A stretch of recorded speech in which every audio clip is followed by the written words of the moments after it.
La parole à Alexandra Zvereva, qui est une spécialiste du portrait à la Renaissance. Elle est notamment l'auteure d'une monographie monumentale qui est apparue chez Artena sur les clouets, sur les dessins, les portraits dessinés de Clouet, pardon. Et elle est notamment chercheure associée au centre Roland Mounier. Je lui laisse la parole. Et voilà. C'est celui-là, c'est ça? Non, non. Non, c'est pas celui-là.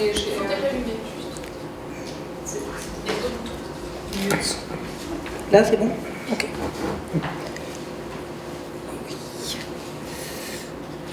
Il est possible d'éteindre les deux lumières qui sont au-dessus. Parce qu'en fait, ça fait des reflets.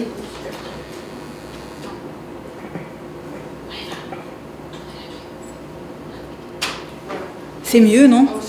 Ouais. Ok. Bon, du coup, je vais regarder plus sur l'écran ce qui se passe, parce que sinon, je me trompe. Alors, donc...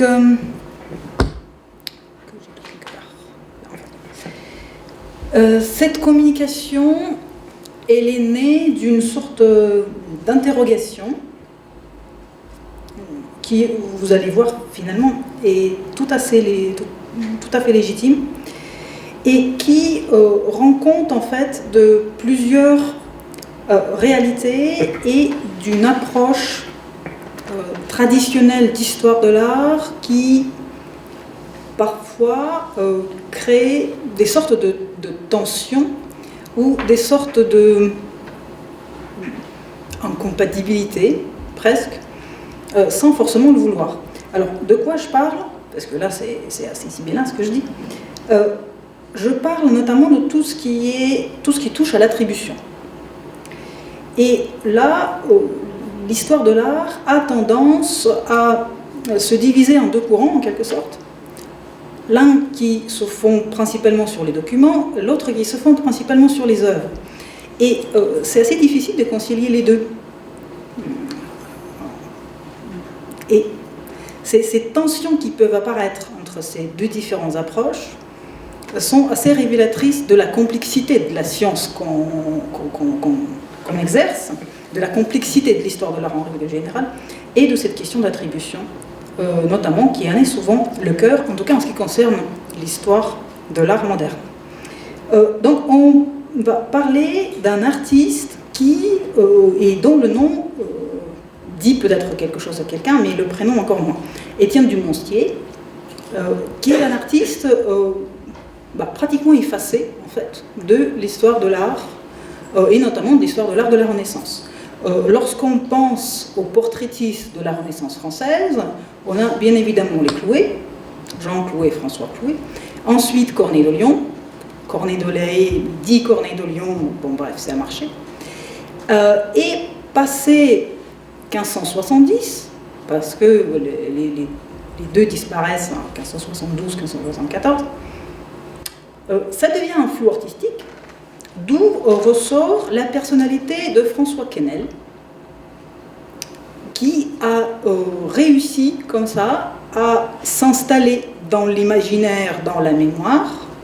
Et en fait, le nom Dumonstier réapparaît finalement au XVIIe siècle avec Daniel Dumonstier, qui est le dernier de ce qui est en réalité une dynastie initialement rouennaise, ensuite parisienne, d'artistes, d'enlumineurs et de peintres. Donc Daniel Dumonstier est là, et ce sont finalement ces noms-là sur lesquels on s'appuie, et ce depuis le 19e et au 20e siècle, ça continue. Clouet, Corneille de Lion, si c'est ni l'un ni l'autre, alors on va mettre Quesnel, et si c'est pas Quesnel, et si on est au 17e, alors on va mettre Dumonstier. Voilà. Étienne Dumonstier, là-dedans, est un personnage complètement inexistant, et pourtant c'est l'un des rares, sinon pratiquement le seul, dont on possède notamment des portraits de lui-même. On sait à quoi il ressemble. On a un portrait de Corneille de Lyon relativement médiocre. On a une gravure, une toute petite, de François Clouet. On n'a absolument rien de Jean de Cour. On a des portraits de Quesnel, bon bref, après. D'Étienne du Monstier, on en a plusieurs. On a ce dessin qui est à l'Ermitage. On a ensuite ces deux dessins, celui de gauche qui est par Antoine Caron, excusez du peu, avec Étienne du Monstier et son frère Pierre du Monstier devant Catherine de Médicis, assise, et Étienne du Monstier n'est pas dans un rôle passif, il n'est pas dans une foule de courtisans, il n'est pas dans une foule enfin, juste un solliciteur, il est tout à fait actif, il tend la plume à Catherine de Médicis, donc il a un rapport direct avec la reine-mère. Et lui-même se présente d'ailleurs, non pas comme un artiste, bien évidemment on ne voit pas à la cour en bleu de travail, mais quand même il a un vêtement qui est tout à fait un vêtement de courtisan, l'épée compris. Et la toque qu'il a dans la main, avec un plumet. C'est-à-dire qu'il est réellement vêtu en gentilhomme. En fait, si on sait que c'est Étienne du Monstier et Pierre du Monstier, c'est parce que les noms sont écrits dessus. Et ces noms-là, tout comme sur l'autre dessin qui est à droite, sont toujours de la même main. Cette main-là, elle appartient à Pierre du Monstier, deuxième du nom, qui est le fils d'Étienne. Donc tout ceci, à un moment donné, s'était retrouvé en sa possession, et c'est lui qui a très soigneusement, avec une calligraphie bien jolie, annoté tous ces dessins-là. S'il n'y avait pas ces annotations, on aurait dit du dessin d'Antoine Caron, deux gentilshommes devant Catherine de Médicis. Catherine de Médicis, on l'aurait reconnue. Madame de Sauve, éventuellement moins.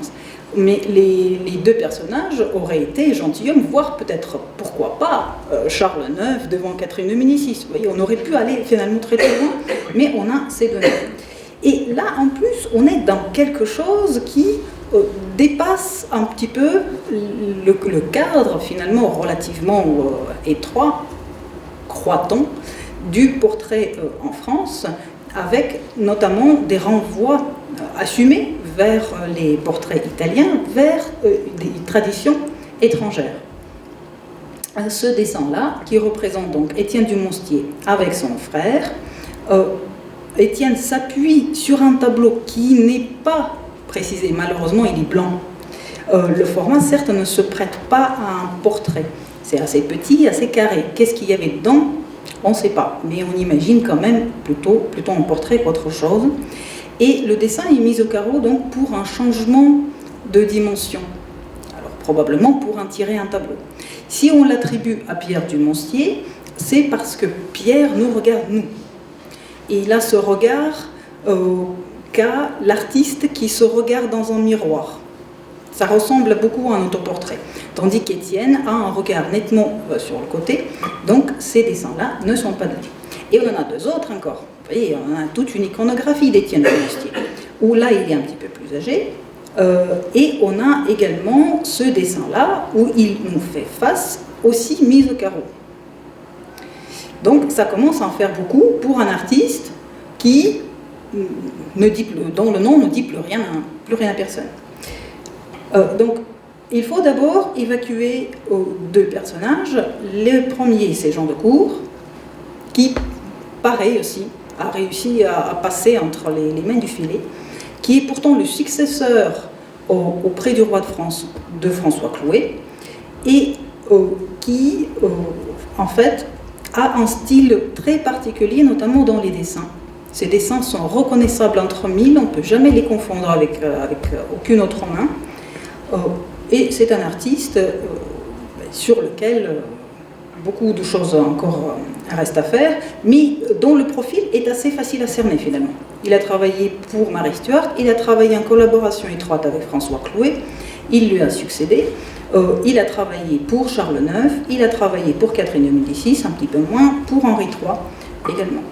En ce qui concerne Quesnel, et là la question se corse un tout petit peu, parce que François Quesnel, comme je vous ai dit, a réussi, et pas par lui-même, enfin certes, il a quand même eu une carrière assez importante, surtout au début du XVIIe siècle, très implantée à Paris, avec ses entrées, avec des relations, notamment manifestement avec Henri IV, enfin, en tout cas son entourage, mais il est surtout très parisien, vraiment très parisien. Et il n'est pas un artiste de cour, il est maître peintre, il est à Paris, donc il n'a pas, pour les Valois en tout cas, il n'a pas travaillé. Et c'est un artiste qui a surtout beaucoup travaillé avec les graveurs, donc on a son nom assez régulièrement sur les gravures. Et on s'est mis à lui attribuer toute une quantité d'œuvres, et notamment de dessins, de portraits au crayon dessinés, qui sont à la Bibliothèque nationale. On parle des centaines de dessins. C'est vraiment une quantité assez impressionnante. Et puis des peintures aussi, et puis tout y est allé finalement. Et Quesnel a pris une proportion absolument extraordinaire. Si on s'appuie sur les œuvres qui sont certaines de Quesnel, et notamment le portrait que je vous montre, qui est tout à gauche, qui est tout à fait exceptionnel, qui vient à peine de réapparaître sur le marché de l'art, pour disparaître aussitôt, donc il est dans une collection particulière, et il est annoté de la main de l'époque, donc il y a le prénom de la dame, Marie Bourdineau, qui n'est pas du tout une demoiselle d'honneur, vraiment, c'est une riche bourgeoise, rien de particulièrement impressionnant. Donc, il y a une date, 1587, donc c'est demoiselle Marie Bourdineau, fille de Bourdineau, il y a le prénom qui est resté en blanc, et dame Garot, portant le deuil de sa dite mère, à propos du deuil blanc, ça on parlera avec Laure tout à l'heure. Et dessous, il y a, alors ça j'adore, hein, le samedi 18 avril 1587, bien précis, étant à Paris par maître François Quesnel. Et quand on regarde les dessins qui sont certains de François Quesnel, surtout qui sont datables de ces années-là, des années 70, 80, 90, donc la fin des Valois et le tout début de Henri IV, on s'aperçoit que François Quesnel n'est pas un artiste exceptionnel, qu'il a une main assez lourde, qu'il a un trait assez peu précis, qu'il a une perception de visage extrêmement plate, qu'il a du mal avec les ombres, qu'il a du mal avec les formes, qu'il a... C'est pas un portraitiste extraordinaire. Or, dans ses attributions, on retrouve des œuvres absolument remarquables. Donc, qu'est-ce qu'on sait d'Étienne du Monstier? On revient vers lui. On sait qu'il est fils de peintre, Geoffroy du Monstier, dont on a également un portrait annoté toujours par le même Pierre du Monstier, deuxième du nom, mais on ne sait pas de qui il est ce dessin-là. Voilà. Il est assez différent de la production habituelle française, peut-être un artiste italien. En tout cas, Geoffroy du Monstier, lui, il a travaillé d'abord à Gaillon, il est de Rouen, ensuite il est venu, il est avec Rousseau et Primatis à Fontainebleau, et c'est un artiste polyvalent, comme le XVIe siècle sait les produire, un peintre qui appartient plutôt à l'école de Fontainebleau. Donc on a de lui des livres d'heures, on a de lui des projets de vitrail, d'autres dessins de ce type, aucun portrait, ce n'est pas un portraitiste. Donc là, je vous mets la généalogie des Dumonstier pour que vous compreniez un petit peu mieux. Donc Jean Dumonstier est un enlumineur, comme Dumonstier et Miston, ce sont des orfèvres, Geoffroy Dumonstier, enlumineur peintre, et Geoffroy a 3 fils, Étienne, Pierre et Com. Tous les 3 sont portraitistes. Tous les 3 travaillent pour Catherine de Médicis, sont à son service. Et on n'a pas de projets comme ça, de vitraux ou d'autres choses. Donc il y a véritablement une rupture entre Geoffroy Dumonstier et ses fils. Une rupture qu'on ne note pas, par exemple, entre Jean Cousin et Jean Cousin fils, où on a parfois du mal à distinguer où finit l'un, où ça commence l'autre. Même chose entre Jean Clouet et François Clouet. On a une sorte de tradition. Le fils continue le métier du père, fait son apprentissage chez le père, et ensuite continue tout ça à travailler. Ici, il y a une vraie rupture. Comme si Geoffroy Dumonstier s'est dit, à un moment donné, j'ai les 3 fils, plutôt que de les former moins et de les lancer à Fontainebleau, où il y a déjà pas mal de monde, il y a une vraie demande pour les portraits, allons-y. Et qu'il les aurait placés, tous les 3, très vraisemblablement, chez François Clouet, parce que vraiment, il n'y a que lui, à ce moment-là, qui est capable de former les artistes au dessin au crayon et à la peinture de portrait en France. Il n'y en a pas d'autres. Et dans les dessins qu'on attribue, qu'on donne à Étienne Dumonstier, à Pierre Dumonstier, il y a véritablement une connaissance de techniques employées par François Clouet. Donc Étienne Dumonstier, il a 2 mariages. Il a Gilles Dumonstier qui est sans doute mort jeune, et donc Pierre Dumonstier, Pierre II Dumonstier, qui a laissé ses annotations et qui est lui aussi portraitiste, qui est lui aussi crayonneur, fait des crayons, donc là c'est au XVIIe siècle, notamment est allé en Italie, où il avait rencontré Félibien, et Félibien dit que le père de Dumonstier qu'on a vu en Italie, que lui il a vu en Italie, faisait des dessins, faisait des crayons, faisait des portraits. C'est l'un des rares à se souvenir d'Étienne. Comme Dumonstier, lui c'est le père de Daniel Dumonstier, donc du coup le plus célèbre, le dessinateur du XVIIe siècle de portraits. Il y a encore un autre Étienne et un autre Nicolas, les enfants de Daniel. Donc Étienne n'a pas laissé de traces indélébiles. Il n'a pas eu Baïf, il n'a pas eu Ronsard pour le chanter comme Chloé. Dans la chronologie collée de Léonard Gautier, il y a déjà très très peu d'artistes. Donc parmi les personnages célèbres de son époque, les peintres sont à la toute fin en fait. Il y a Clouet pour le portrait et Caron pour, on va dire, le reste. Voilà. Après il y a Germain Pilon, puis ça s'arrête là. Il n'y a pas d'architecte du tout. Par contre, on a un certain César de Nostradame. César de Nostradame, c'est le fils de Nostradamus, tout simplement, gentilhomme donc de Provence, qui est un personnage assez extraordinaire, qui est un touche-à-tout, qui est poète, qui est peintre, qui est chanteur, il fait partie du cercle un peu ésotérique et très porté sur la dévotion qui gravite autour de Henri III, déjà quand il était petit, quand il était encore jeune homme. Plus les ducs de Guise, il est au service aussi des Guises. Et César de Nostradame, dans les vers funèbres sur la mort de Charles de Verdier, écuyer de Monseigneur le duc de Guise et très excellent joueur de luth, paru en 1607, mais écrit probablement avant, mais pas beaucoup avant, enfin il y a quelques années à peine, note, il y a des vers qui parlent de tous les personnages célèbres descendus aux enfers, en fait, que Charon avait transporté sur sa barque. Et à la fin, il y a des artistes. Donc, il y a des artistes de l'Antiquité, Fidi, Praxitèle. Après, il y a Raphaël, Michel-Ange, là où on aurait mis Léonard de Vinci, en plus l'année si prête. Pour lui, c'est Janet, c'est Chloé, en fait. Et après, il y a Monstier. Et là, c'est Étienne Dumonstier. Donc, on a notre Étienne qui est quand même dans une compagnie assez illustre. Dans la tête de César de Notre-Dame, en tout cas, c'est comme ça. Étienne Dumonstier, il le connaissait personnellement et il avait pris des leçons. Et des leçons, pas de quelque chose, de peinture de portrait.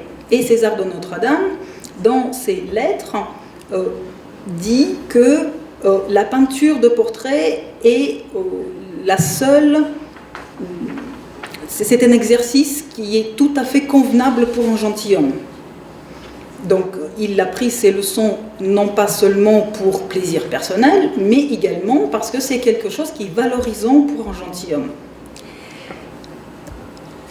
Donc ça, c'est l'un des côtés, ça complète finalement assez bien cette image de peintre gentilhomme qu'on a d'Étienne Dumonstier. Ensuite, on a de lui donc, des traces traditionnelles dans les contes où on sait qu'il est au service de Catherine de Médicis, puis assez très rapidement au service de Charles IX et de Henri III. Il a des niveaux de rémunération très élevés. Dès le début chez Catherine de Médicis, il perçoit 2 fois plus que Chloé. Ensuite, ça fait 3 fois plus.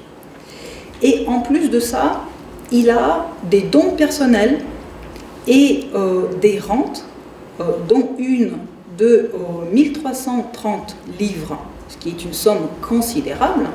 Là, pour vous donner Chloé, ses émoluments, c'est 240 livres par an. Donc Étienne, lui, il est à 400, puis après à 600. Et là, c'est 1330, sa vie durant, donc pour toute la vie, prélevée sur les recettes personnelles de Catherine de Médicis, sur son revenu propre. Et quand on sait que Catherine de Médicis préférait plutôt ne pas payer que payer, et plutôt contracter des dettes que de régler les choses qu'elle faisait, et quand elle réglait, c'était beaucoup plus souvent sur les finances de l'État, sur les finances de son fils, ça en dit long sur une relation un peu particulière qu'elle avait avec Étienne du Monstier. Et dans ce document-là, ce qui est assez extraordinaire, ce sont les termes utilisés par Catherine de Médicis elle-même. Donc il y a 2 documents en tout, les lettres patentes de Catherine de Médicis, puis l'enregistrement fait par son intendant de finances, donc pour vraiment bien entériner la chose. Et il dit, là, ici, enfin, là, je vous lis quand même la... donc, que cette rente, elle est pour le remercier pour ses services qu'il avait fait durant 18 ans, et plus tant à sa suite qu'en celle de plusieurs princes et potentats étrangers près lesquels il avait résidé plusieurs années par le commandement de Sa Majesté, et pour son service. Et ensuite, que cette rente allait lui être versée sa vie durant, en considération ses 10 services, et même ceux qui lui a depuis continué à son grand contentement, et spécialement la peinture, où l'expérience l'a rendu des premiers. Ça, c'est le titre de la communication. Donc, ce sont les propres mots de Catherine de Médicis. C'est elle-même qui le place aussi haut. Et nous qui l'avons bien oublié. Le pauvre. On a également d'Étienne une lettre écrite de sa main, entièrement de sa main, où on peut admirer la beauté de son écriture et la beauté aussi du style. Il a un vrai style, c'est véritablement quelqu'un d'instruit, quelqu'un de lettré, quelqu'un qui sait manier la plume, qui sait manier la langue, qui sait manier la parole.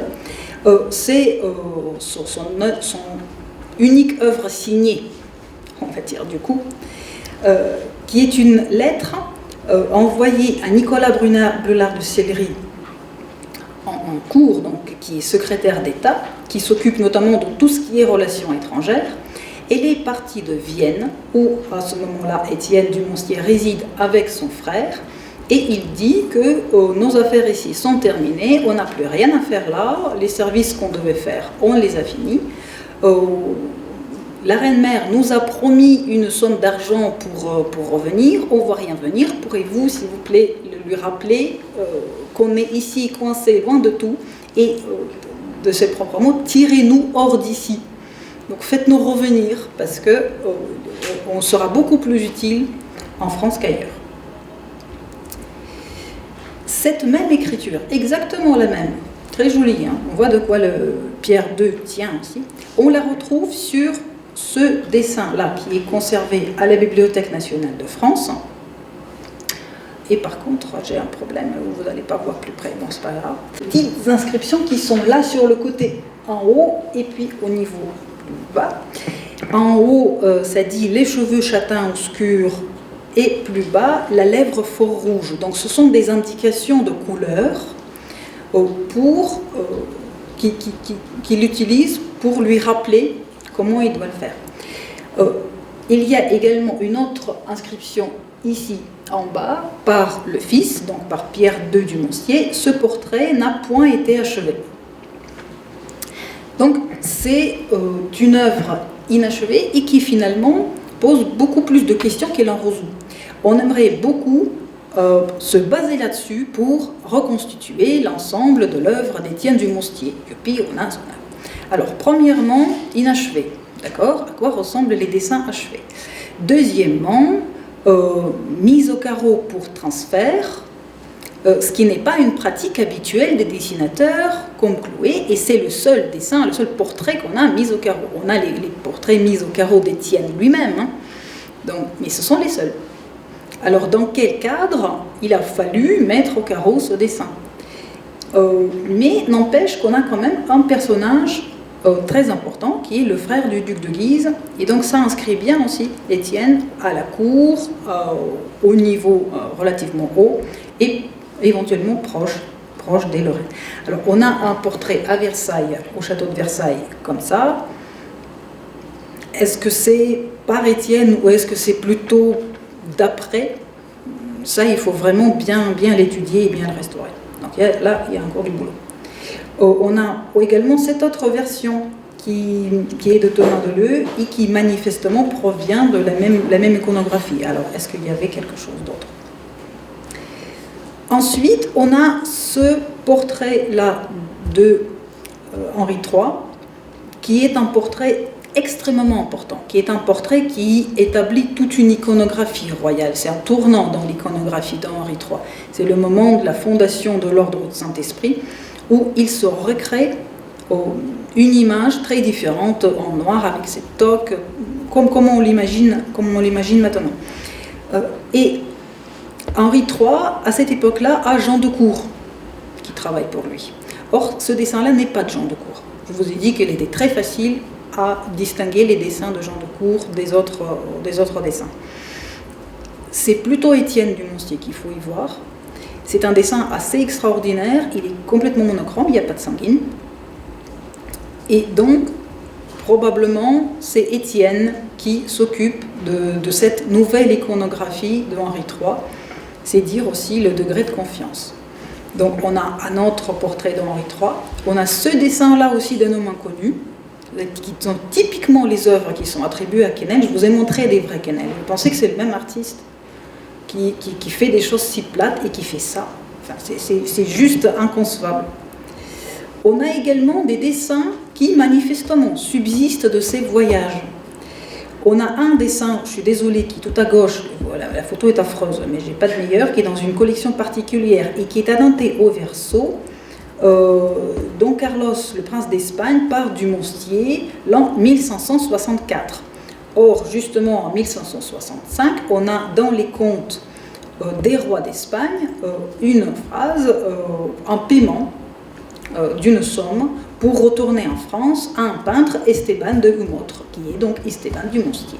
Donc le premier voyage attesté de ce qu'il avait fait auprès de ces autres princes étrangers par commandement de Catherine de Médicis.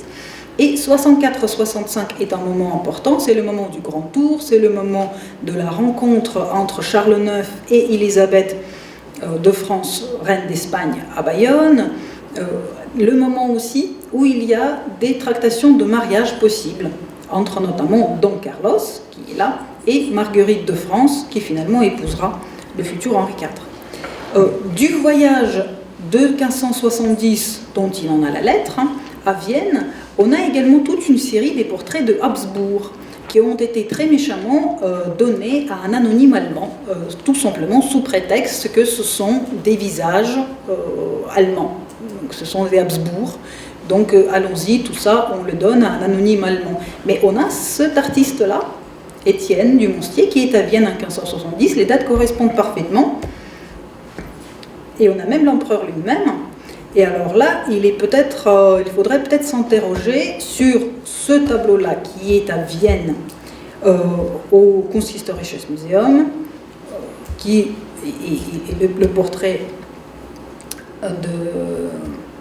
de l'empereur Maximilien II, et qui est attribué à Nicolas Neuchâtel. Nicolas Neuchâtel est un artiste fantôme, à qui on attribue énormément de choses, qui a travaillé dans les Flandres et ensuite qui a travaillé à Nuremberg, qui est probablement protestant. Alors par quel miracle il aurait fait le portrait de Maximilien II reste à savoir.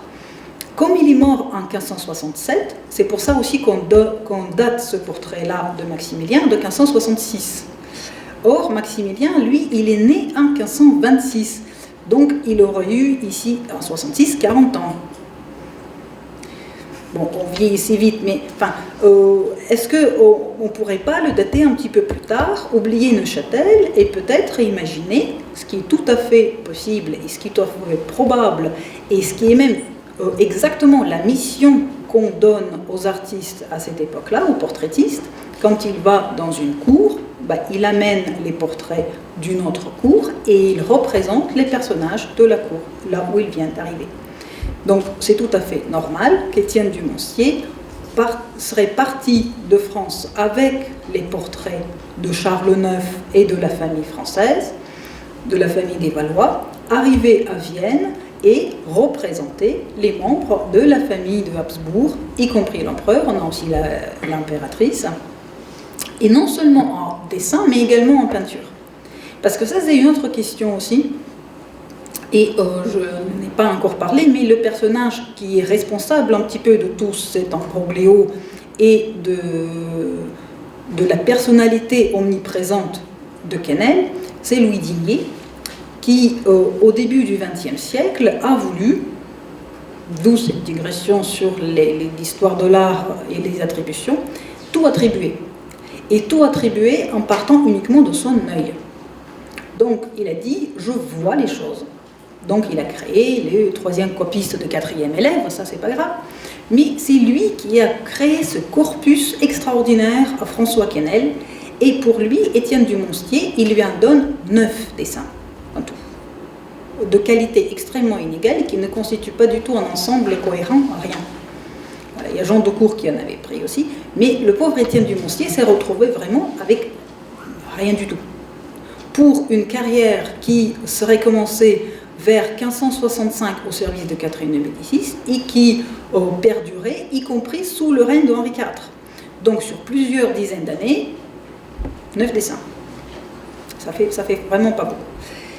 Et c'est également Digné qui a affirmé haut et fort que ces artistes-là, les du Moncier, Étienne du Moncier, Pierre son frère et les autres, ne faisaient pas de portraits à l'huile, ne peignaient pas, que c'était des dessinateurs.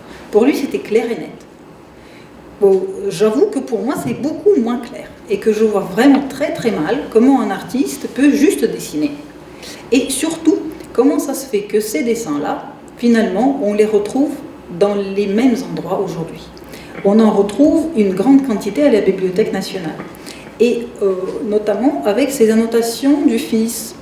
Et on voit très clairement que le fonds de la Bibliothèque nationale, ce sont les fonds d'atelier des artistes parisiens.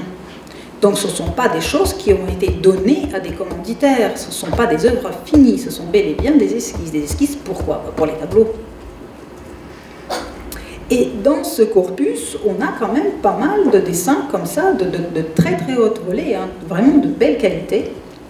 On en a également ailleurs. On a ce dessin qui est au British Museum, absolument extraordinaire, d'une force remarquable, et qui représente une dame qui n'est pas une dame noble.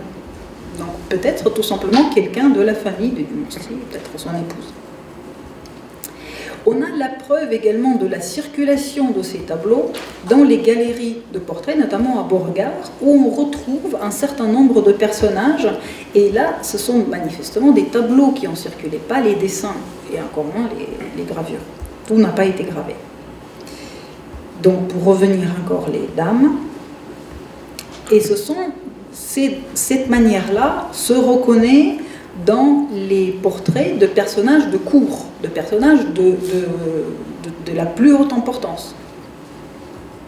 On la retrouve notamment dans le portrait d'Anne, duc de Joyeuse, qui est le grand favori d'Henri III, et on a à Varsovie cette petite miniature qui ensuite a été intégrée dans un vélin plus grand, un portrait en pied du duc de Joyeuse, là, par une autre main, mais là la main est très belle, vraiment, c'est une très très belle œuvre, malgré la petite taille.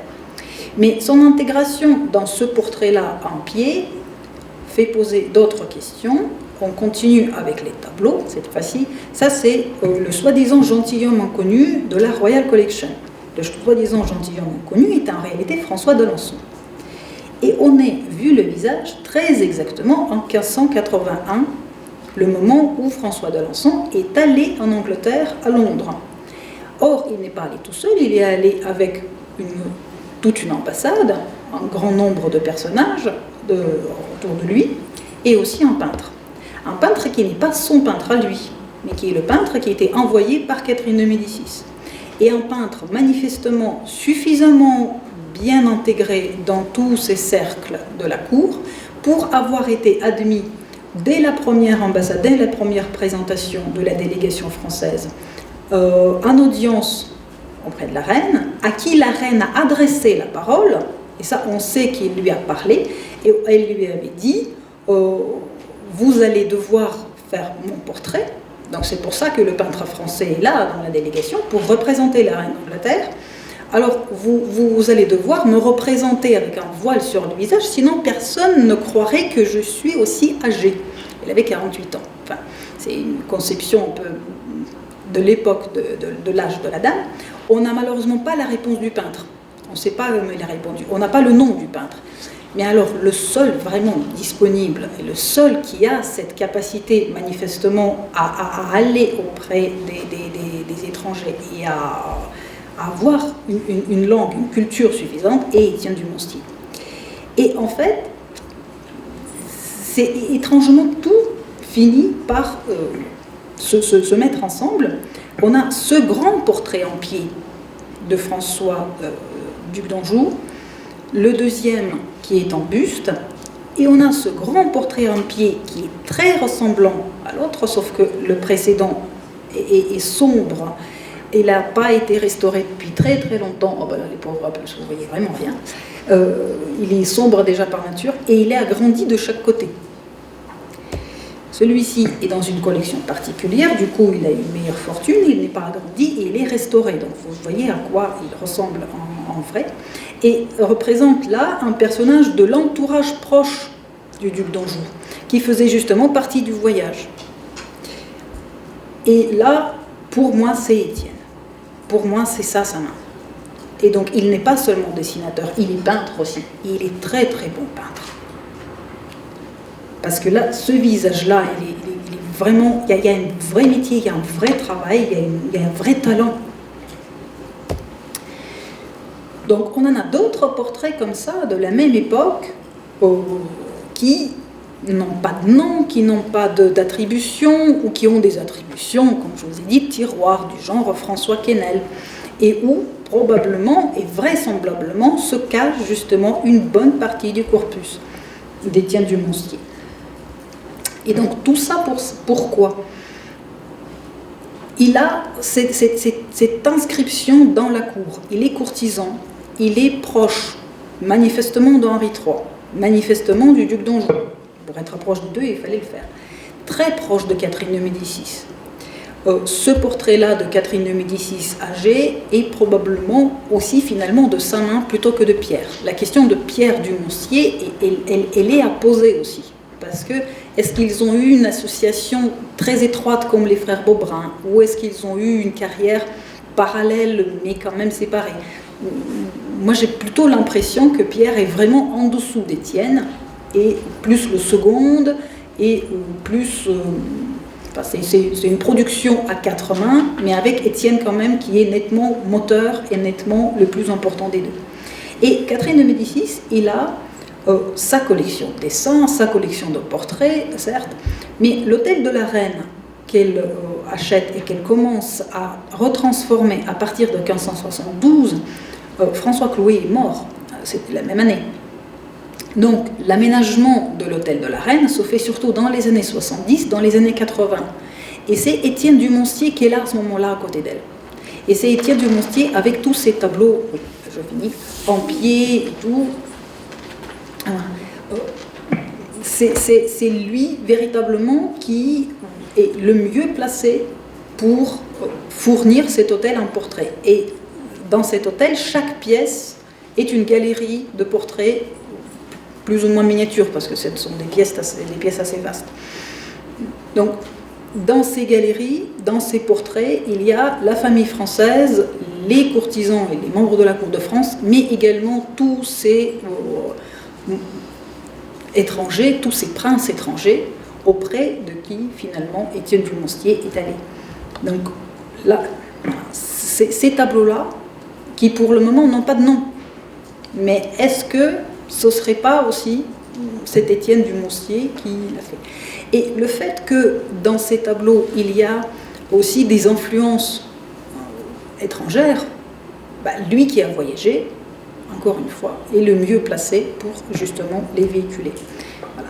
Donc, vous voyez, encore pas mal de questions, encore pas mal de réponses, mais à mon avis, il faut vraiment faire quelque chose pour réconcilier ces deux grands courants d'histoire de l'art. D'une part, l'attribution en se fondant sur les œuvres, et d'autre part, les attributions qui se fondent sur les documents. Et en analysant les documents, en regardant, on a un personnage d'une stature équivalente, largement équivalente à François Clouet, mais qui pour l'instant n'a pas du tout... et qui est un personnage important pour la cour, pour les derniers Valois, et qui a certainement beaucoup travaillé, beaucoup œuvré, et tout n'a pas disparu. Il faut encore retrouver des choses. Voilà. Je vous remercie.